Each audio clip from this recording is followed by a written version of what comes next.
ain't see me, you Stevie. Wondering how I reach more evolutions than Eevee and make it look easy.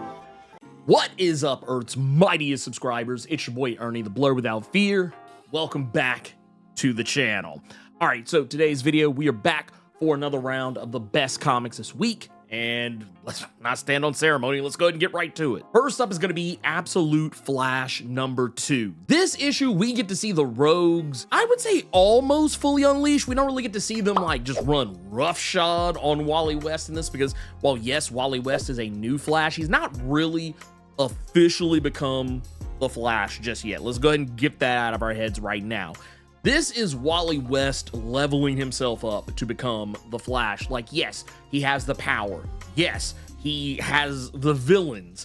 Yes, he is dealing with superhero shenanigans and all kinds of crazy things going on in his backstory. However, he is yet to become the Flash. And really, it's in this issue we get a more clear idea of why this opening story arc is called Flash of Two Worlds. And the reason why is because Wally is jumping back and forward in time, seeing alternate things that are popping off. And while some of it is actually stuff we're following along with him on, yeah, a lot of the stuff that happened in the first issue where the whole particle accelerator deal, it blows up as almost bringing it a little bit more closer into parody with some other alternate versions and even, some CW aspects of Flash.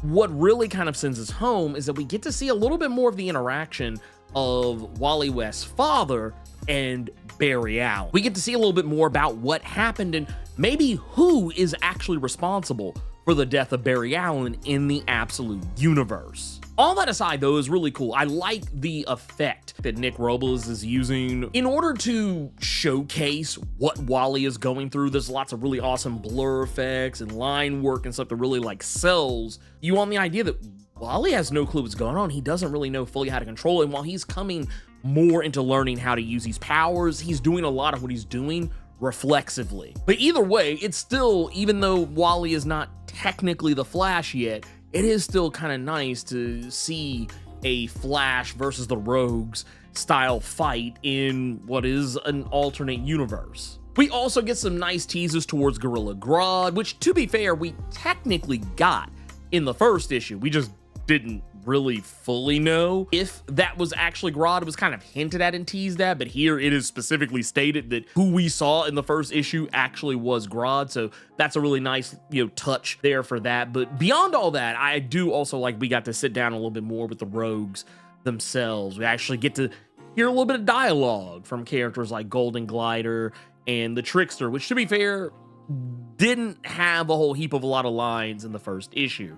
So it's kind of nice to get a little bit of that as well. But yeah, this Absolute Flash is off to a great start. Next up is going to be Superior Avengers. This I was not expecting to be as good as it was. And I'm not gonna lie, it was largely due to Steve Fox. Steve Fox has been hit or miss for me as of late when it comes to the writing department of things. And while there have definitely been some things I enjoyed, I actually really enjoyed Steve Fox's Dark X-Men, even though I thought that it was one of those books that you didn't really need to read to be caught up on everything that was going on in the Krakoan era. It was still a fun read. Then, he also kind of let me down a little bit. He really let me down with those dead X-Men. And then I'm not even going to talk about Heir of Apocalypse. We're just not going to relitigate that. But if you want to know more, then it's up there somewhere. But I'm not gonna lie, this is probably the closest I think anyone has ever gotten to replicating the same vibes as the original Thunderbolts #1. The 1997 classic that introduces us to an entirely new team of superheroes, only for us to learn at the very end of the issue that these guys aren't superheroes. Not only that, none of them are, for the most part, new characters. It was all characters we were very familiar with already, and we're pretending to be superheroes, all for a great scheme. In this, we get something kind of vaguely similar.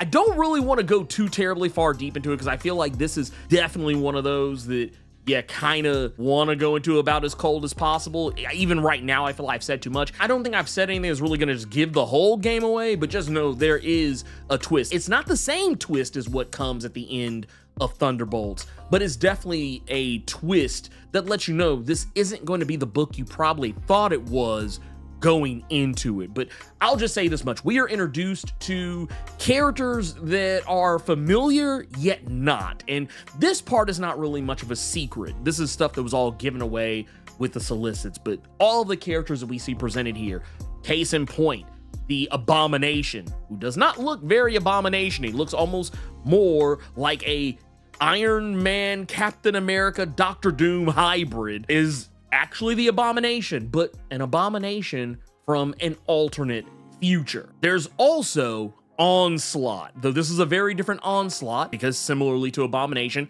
as are all these characters, they're all from alternate timelines and futures. So this is not our Onslaught, but it is a Onslaught. Same goes for Killmonger, who the universe they come from, they're not a man, they are a woman, and every bit as hardcore and tactical as you would imagine of Killmonger. I would even dare say probably closer in tactical mind and strategy to T'Challa. There's also Ghost, who under normal circumstances is a male character, but in more recent iterations, and probably more in reaction to the MCU's version of the character, there is a female version of Ghost here as well, and we also get a female Doc Ock, who is not exactly the same as our Doc Ock from Spider-Man Into the Spider-Verse, but that's definitely the vibes that Luca Maresca and Kyle Holtz were going for. At least that's my best guess. There's also a new version of Malekith introduced in this, though we don't really know a whole heap of a lot about him, but he definitely seems to be a more souped up version of the character. He almost reminds me more of Gil from Street Fighter, but yeah, that's another story altogether.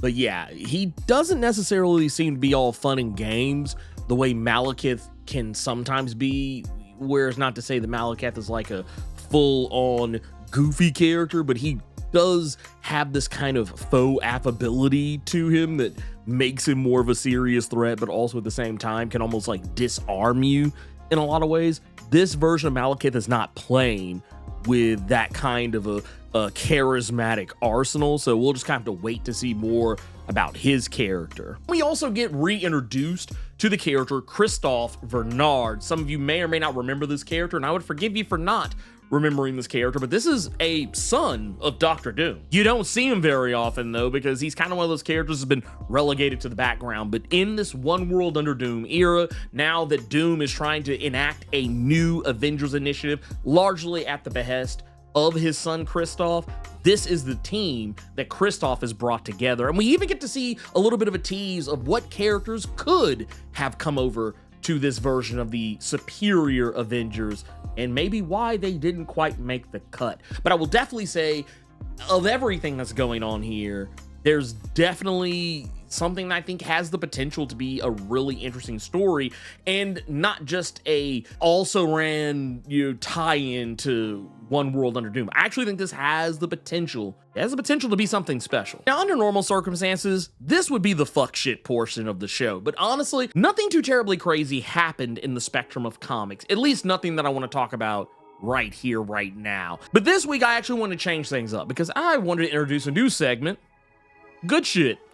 This one is really specific to me and probably nobody else but me, but I caught wind that we're going to be getting a new Batman series. And I know what you're thinking. Blerd, you are always telling us how you are so tired of Batman. You're tired of there always being like 20 Batman books coming out every week.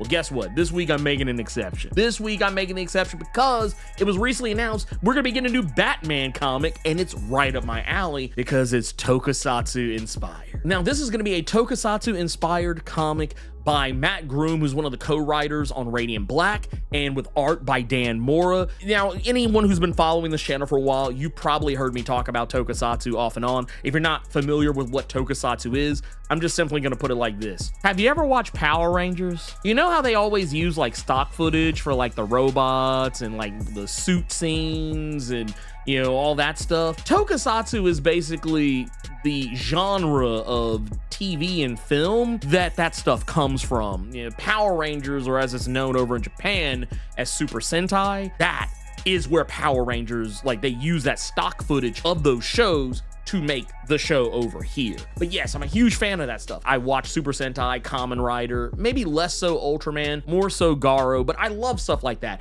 And seeing a Batman that is inspired by this, especially after all the designs that Dan Mora had done over the years, you know, kind of making his own DC Comics characters with a tokusatsu bend. This is something he did, like, I want to say in and around the time of COVID. But like, yeah, I'm really excited for this. Like, this is a comic that literally speaks to me and nobody else but me, probably, because I think I'm one of the few people on this earth who actually genuinely loves both American comics and tokusatsu. The Venn diagram is literally two circles, like, very far apart from one another, which I always found disheartening, because I always tell people, like, if you like anime, you'll love tokusatsu. It's the same thing, just not animated. Like, and I know what you're thinking, oh no, it's not the same. No, it's the same thing. It's the same style of acting, the same types of, like, energy, character tropes, because none of that stuff is anime specific. It's just Japan.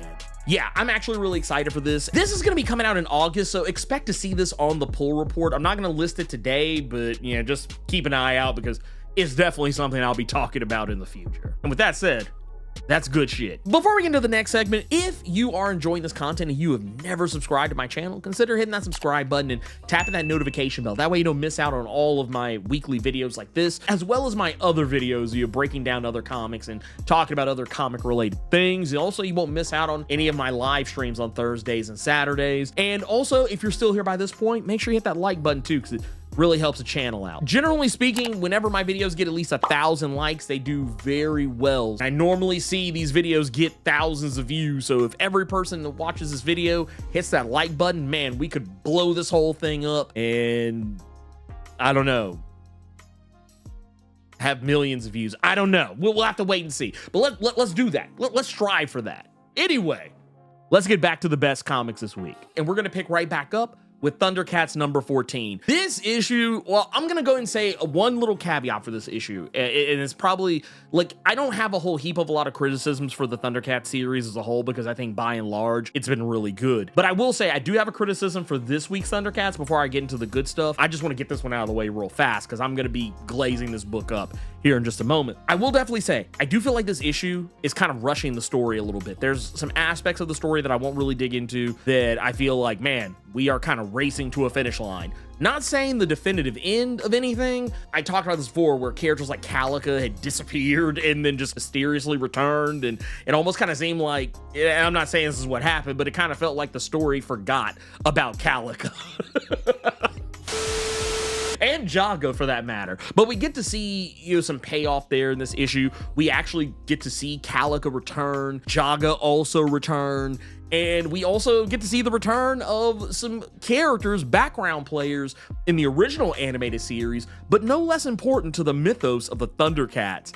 Which I thought was a really nice touch in this one. And I will also say probably the main sell for this issue is going to be, well, yes, you see on the front cover, you see Lion-O versus Mum-Ra the Ever-Living, but that's not the main event of this book, or rather, I would say the big fight of this book. The big fight of this issue is actually Mum-Ra the Ever-Living versus Panthro. And I'm not gonna lie, I was a little worried when I saw this, you know, getting ready to break down. I was worried that, man, Panthro was about to get wrecked and he's not gonna get any licks in. And I was actually happy to see that that's not the case. Panthro just throws hands, straight hands, with Mum-Ra the Ever-Living. I'm just want to go ahead and tell you right now, I don't feel like this is a spoiler, but I feel like it goes without saying, Panthro is not winning this fight. Let's just go ahead and get that out of our heads right now. If Panthro could solo Mum-Ra the Ever-Living, there would be no point to any of the other Thundercats being around. There's no point to Lion-O being the leader of the Thundercats if Panthro can solo Mum-Ra the Ever-Living. It's just, that's not how this works. So go ahead, I'm gonna just tell you right now, just get it out of your head that Panthro is going to pin Mum-Ra the Ever-Living's shoulders to the mat, 1, 2, 3, clean in the middle of the ring. It ain't happening. As a matter of fact, the polar opposite happens. Panthro is going to get worked because it's Mum-Ra the Ever-Living. But that said, I appreciate that Declan didn't just serve Panthro up on a silver platter. Panthro actually gets to get some licks in, like a lot of licks in on Mum-Ra. It is not an easy fight for Mum-Ra. By the time it's all said and done, Mum-Ra knows he's been in a fight. That said, Lion-O is still in the wind, and Apex is still out there somewhere doing something. We saw him in the issue prior, which was Thundercats 13. That one was more of a silent issue, which I thought was a really good issue. I thought it was a really amazing issue. And I say silent, there is actual dialogue in it, but it's because Snarf doesn't talk, and the whole issue is focused on Snarf. You don't actually really get to see any talking until Snarf bumps into Apex. At least when I say dialogue, I mean meaningful dialogue. And even there, like, there's not really a whole heap of a lot said, but it just lets you know that Snarf is fully aware of what's going, or at least as much aware as Snarf can be about what's going on with Apex. He knows what's going down. So the question is, when they do finally catch up with Lion-O, is Snarf gonna put Lion-O on game or say nothing at all? All right, so next up is gonna be the Summer of Superman special #1. This is actually a book I slick forgot was coming out, but once I sat down and read it, I was really happy with it. I'm not gonna lie, I kind of slick fell off Superman again because I feel like Superman kind of got back on some wild shit that I just wasn't really, not that I wasn't enjoying, but I just wasn't really, I don't know, it wasn't holding my attention the way that I normally would have liked. This issue is kind of something that breaks up the monotony, I think, because right here we've got what I feel is a pretty solid writers. You got Mark Waid, who is goated. You got Dan Slott, who is goated. And you got Joshua Williamson, who I think is goated, but sometimes he'll fuck up on you. He'll fuck up on you every now and again. Hey, sometimes you get Birthright, sometimes you get Flash, every now and again you get Night Terrors. I'm just saying. I'm just putting that out there. But this is gonna be the kickoff, as the cover, would imply. This is a kickoff for a new era of Superman. But this is also a story that's told in 3 parts, 3 chapters, each one written by one of the writers I mentioned. Mark Waid telling a story that takes place in the past of Superman, and then Dan Slott telling a story that takes place more in the present, and Joshua Williamson's story being more the future and things to come. And all of them kind of center around Superman's relationship with Lana Lang. And I will say this, I was kind of concerned at first when I started reading this, because it was like there was a lot of Lana Lang heavy lifting in this. Not to say that Lana Lang's a bad character, but like, I'll just say this, it felt like the writers were trying to undo the Lois Lane Superman thing. At least that's how it felt to me at first, because it was like, man, they are really trying to sell us on the fact that Superman used to be over the moon in love with Lana Lang, which I don't have a problem with. But it felt like, man, are they about to pull some, is this gonna be my fuck shit of the week? That's kind of where I was at. But no, that's not what they're doing. They're basically just giving you a friendly reminder that these characters used to be incredibly close, and how far they have come as characters in the last 70 some odd years. That's basically what's going on here. But one really cool thing about this, when you get through this story, it's really a love letter to the Superman of old, the Superman of more recent times, and the Superman to come, and showing you how far these two characters have come, to the point that Superman has moved on to marry Lois Lane and have a child with her, to the point that Lana has moved on from Superman, become super herself, and moved on to marry, in this issue more specifically, John Henry Irons, aka Steel. And there's also an absolute universe tie-in with this as well, as we know in the wake of everything that happened with Absolute Power, and now moving into the absolute DC line of comics, we know that at some point that universe, or rather these two universes, are going to collide with one another. And Mark Waid, Dan Slott, and Joshua Williamson are setting us up for this beautifully, and I can't wait to see how it's going to pan out. And even taking characters that I don't even think about very often, characters like Validus. I don't think about that character, like, ever. And they actually found a way to really use that character to kind of tie it into everything that was going on, and why Superman has no clue about what's coming in terms of the Absolute Universe, and more specifically, Darkseid. Before we get into our final entry, I want to take a moment to highlight our Indie Comics Corner. It's a little thing I like to do, talk about some indie comics. Now, this is an indie comic who is coming from one of you, Earth's Mightiest subscribers, called The Legend of Kaiden. Now, this is a story about a character by the name of Dimitri, whose parents were the former king and queen of a kingdom by the name of Solar, but that kingdom was brought down, and now they're hiding out in the deepest, darkest parts of the forest and trying to rebuild their society. All the while, Dimitri has wandered off on a hunting trip and has discovered something that's gonna completely upend his entire way of life and everything he thought he knew about the world as we know it. Just based on what I've seen on The Legend of Kaiden, it's something that kind of scratches that itch for me on a fantasy level. It has a very interesting crop of characters and a setting that I really want to know more about, and I love the setup here, and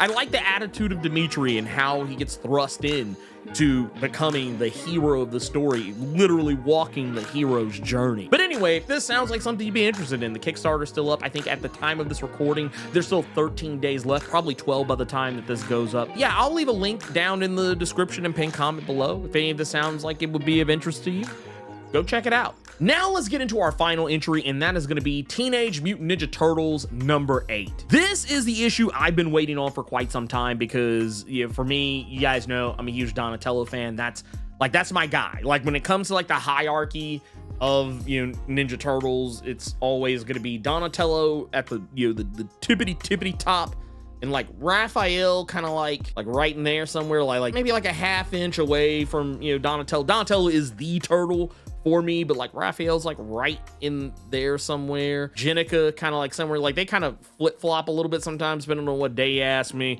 And then you get down into like maybe the mid-range. I'm like, all right, cool, this is where kind of like Michelangelo and Venus de Milo sit, and then somewhere down in here is Leonardo.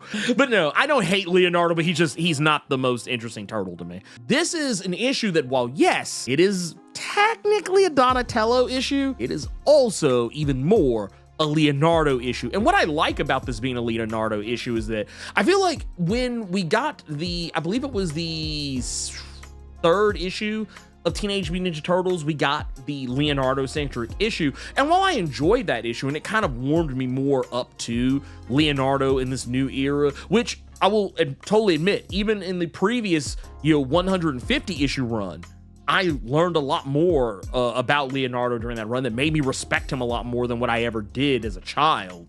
But like coming to this new era, I kind of had lost a little bit of respect for Leo, but also gained some at the same time, just for very different reasons.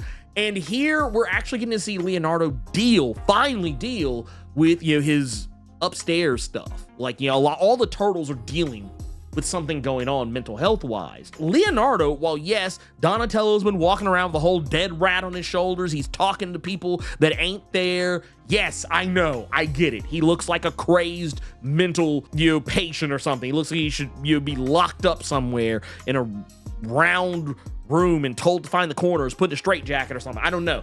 But even with all that said, Leonardo might actually be worse off. The thing I felt so many people glossed over with that 3rd issue of Ninja Turtles is people kept forgetting that Leonardo wanted to die. He literally sat himself down in front of turtles in India, flesh-eating turtles, mind you, hoping that they would eat him. And even though those turtles are gone, he's still spending a lot of this issue still hoping, still praying for that death. Don't get me wrong, Donatello's crazed right now. He's going through some stuff.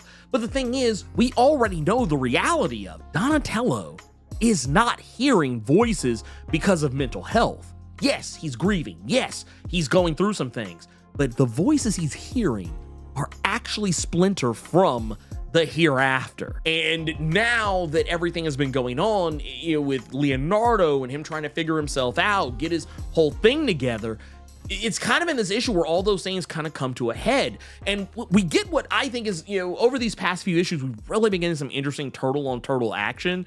And I actually really enjoyed this one because I always liked the idea of a Donatello Leonardo fight, even though people would always say, oh, it's a guy with swords against a guy with a stick.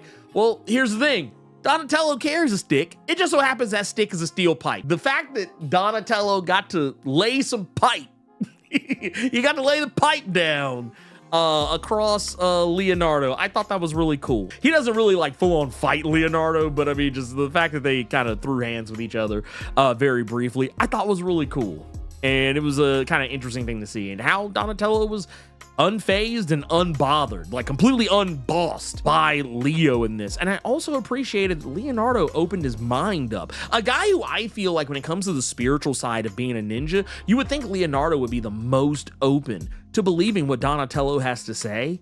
And he's not. He's really not. Because while he is the more spiritually open-minded of the group, normally, you could make a strong case for being Donatello now in the wake of the 150 TMNT run. Now it's a whole other ball game now. And Leonardo's got to play some catch up. I like how this issue tackles that and tries to get Leonardo to that space. And also at the same time, show us what District Attorney Hale is doing and how he is planning to ramp up the anti-mutant sentiment in New York. And he's doing it in a way that I think is incredibly dastardly, but also is pretty effective. It's already proven to be very effective. And while Hale is out doing his thing, we still haven't seen much of Karai unless you go over to the TMNT Mutant Nation spin-off series. But even in that, we're not really seeing exactly entirely what she's up to right now. But here, we kind of get an inclination that the Foot Clan isn't entirely on board for what's happening right now. Now, whether or not anything will be done about this, or if this will pay dividends down the road, or if this could be the gateway to get Shredder back in the mix, it's difficult to say at this point. Because once again, we have not seen Oroku Saki any since the Armageddon game in the previous 150 issue run, which was about roughly towards the end of it. So yeah, man, I can't wait to see. I really cannot wait to see. Also, I just want to say, I really love Juan Ferreira on this book. I don't know who I need to say this to at IDW. Y'all need to lock Juan down, okay? Y'all need to lock Juan down to a permanent contract on Turtles, because Juan is drawing his ass off right now on this book. I'm sorry. Turtles right now is one of the prettiest damn books out there right now. Like, it's got that grit and grime of the original Kevin Eastman stuff, but it also has its own, like, I don't know, it's got its own something. I love it. It is now time to get into our final segment, and that's going to be the Pull Box Report. And I'm proud to say to you that we got some things on the Pull Box Report y'all are going to want to be checking out. First and foremost, I'm going to say, well, we talked about this very briefly on the Blerd Cave a couple of weeks ago. There's a comic out right now called I Was a Fashion School Serial Killer. And while I think the next issue is coming up on May the 14th, so it might be a little too late to get this in your pull box, I still think it's something you should strive to try and catch up on. It's a comic that I don't even really, I can describe it, but I almost don't want to, because I feel like you should go into it as cold as humanly possible. Just know that if you've ever been a fan of any of Doug Wagner or Daniel Hilliard's work, stuff like Plush or Plastic, any of those comics, just know you're going to be in for one hell of a ride. But just to give you a little bit of a taste of what it's about, it's a comic about a young woman who is in college and is trying to become a fashion designer. And it kind of has that, like, have you ever seen the movie Last Night in Soho? It's kind of got a little bit of those vibes, but for very different reasons. It's very similar premise, like setup. But in this, the rub is that the main character is a serial killer, and she uses the bodies of her victims to make her clothes. I honestly, I don't think you should look up anything more than that. Next up I'm going to have on the list is going to be Thundercats Powerpuff Girls #1. This is going to be a mini series coming out from Dynamite where we're going to see these two iconic franchises clash with one another in ways that I don't think anyone could have potentially imagined. But as of this recording yesterday, I had a conversation with Paulina Ganeshow, the writer of this series, and Coleman Ingle, who is the artist for this book. We talked to them and I got a lot of really good vibes off this book. So I'm really excited for it. It's going to be dropping on June the 4th. Definitely add that to your pull box if you are even the least bit a fan of Thundercats and or Powerpuff Girls, because it sounds like it's going to be pretty fun. There's also going to be new Thunderbolts #1. This is a whole new Thunderbolt series. It kind of looks like it's getting back to brass tacks. That's all I can really say about it right now. But whatever it is, it seems like maybe there will be some fallout from the currently running Thunderbolt series that's going on right now. The lineup looks interesting. It's going to have characters like Carnage, Hulk, Namor, as well as Winter Soldier, Black Widow, Wolverine, and Clea, so on and so forth. I'm here for it. It's even got the asterisks on it, like the upcoming MCU Thunderbolts movie. Wonder what's going to be the connection in there, but or if it's just kind of playing on that. But whatever it is, I'm interested. We've also got the Runaways #1, which is going to be coming out June the 11th, same as the new Thunderbolts. I don't know if I mentioned that.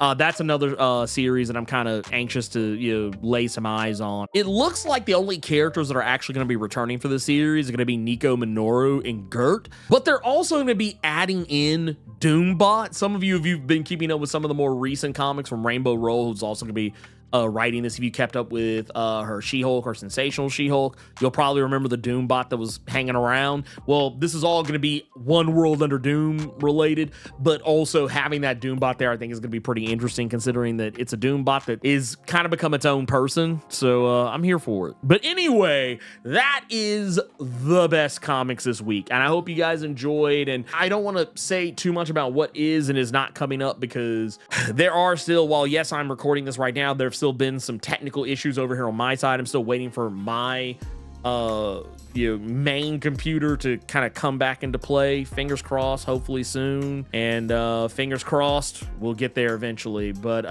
yeah, well, just kind of keep your eyes and ears peeled. Hopefully we'll be back for Nerds of Culture this Thursday, and hopefully get to finally have Blerd Cave #300 later this week. Fingers crossed, y'all. Anyway, I will see you all next time. Keep it plus ultra till then.